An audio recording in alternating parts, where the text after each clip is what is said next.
Ezequiel capítulo 43. Depois disso, o homem me levou à porta leste. De repente, a glória do Deus de Israel surgiu vindo do leste.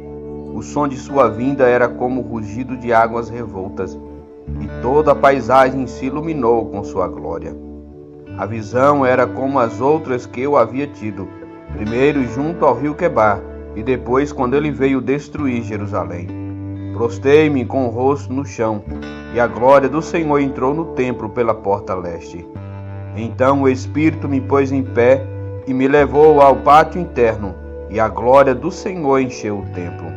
Ouvi alguém falar comigo de dentro do templo, enquanto o homem que havia tomado as medidas estava ao meu lado.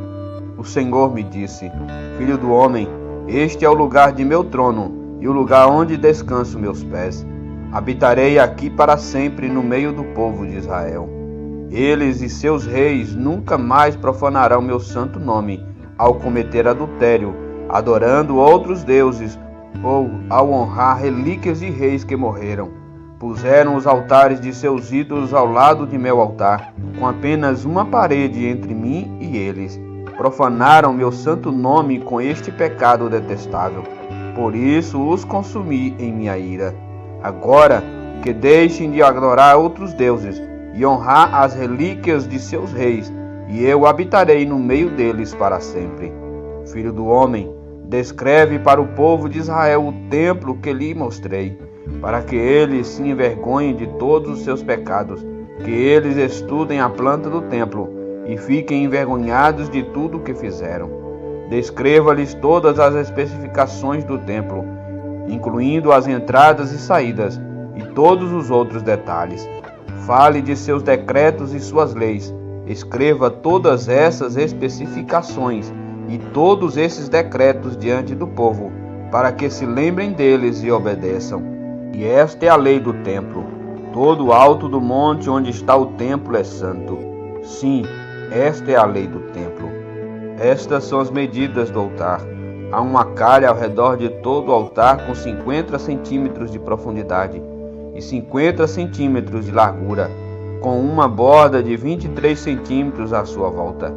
E esta é a altura do altar.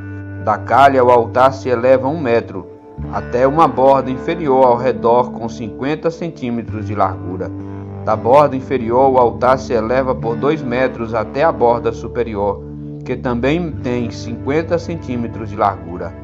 A parte de cima do altar onde fica o fogo se eleva mais 2 metros, com um chifre em cada um dos 4 cantos. A parte de cima do altar é quadrada, com 6 metros de cada lado.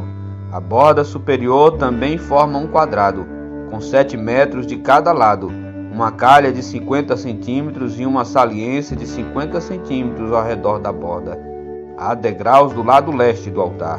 Então ele me disse: Filho do homem, assim diz o Senhor soberano: estas serão as regras para a queima de ofertas e a aspersão de sangue depois que o altar for construído. Nessa ocasião, os sacerdotes levitas da família de Zadok, aqueles que servem diante de mim, devem receber um novilho para uma oferta pelo pecado, diz o Senhor soberano. Você pegará um pouco do sangue do novilho e o aplicará aos 4 chifres do altar, aos 4 cantos da borda superior e à saliência em volta da borda.